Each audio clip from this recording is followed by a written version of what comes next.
ba ayon sa nararapat sa iyo? At hindi nag-akalang karapat dapat kang maluwalhati ng labis sa gitna ng mga matuwid.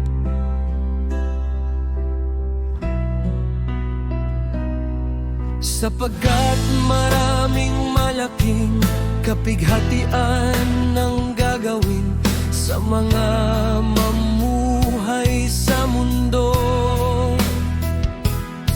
Sa huling kapanahunan, dahil sila'y naglakad sa lubhang kapalaluan,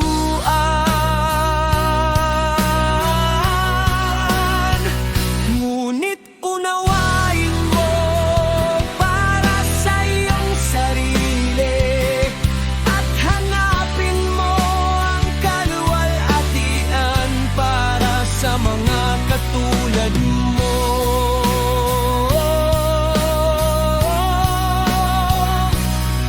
Sapagkat sa inyo'y nabuksan ang paraiso, ang puno ng buhay ay natanim, ang mga hong darating ay inihanda,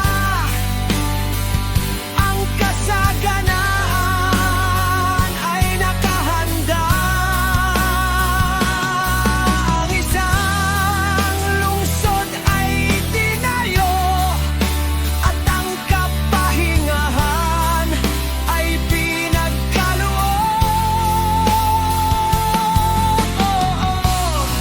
Ang ganap na kabutihan at karunungan,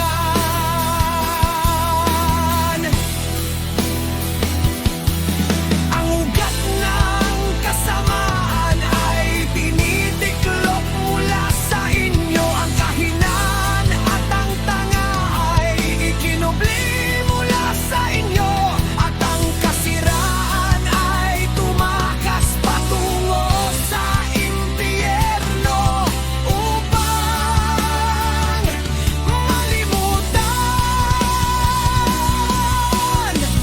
Ang mga kalungkutan ay lumipas, at sa katapusan ay ipinakita ang kayamanan ng kawalang kamatayan. At kaya't huwag ka nang magtanong patungkol sa karamihan ng mga napapahamak,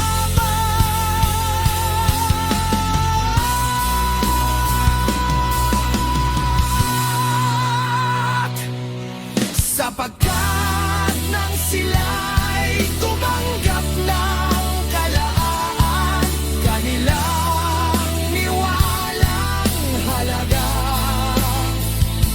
ang kataas-taasan, hinamat ang kanyang kautusan at tinalikuran ang kanyang mga daan. Bukod dito, kanilang niyurakan ang kanyang mga matuwid, at sinabi sa kanilang puso na walang alahaya. At ito'y kanilang nalalaman na sila'y dapat mamatay, sapagkat kung paanong ang mga bagay na nasa itaas ay tatanggap sa inyo, gayon ang uhaw at pagdurusa ay inihanda para sa kanila, sapagkat hindi ito ang kanyang kalooban. Ng tao ay maparang, ngunit silang mga nilalang ay nagparungi sa pangalan pag-aalala ng lumalang sa kanila.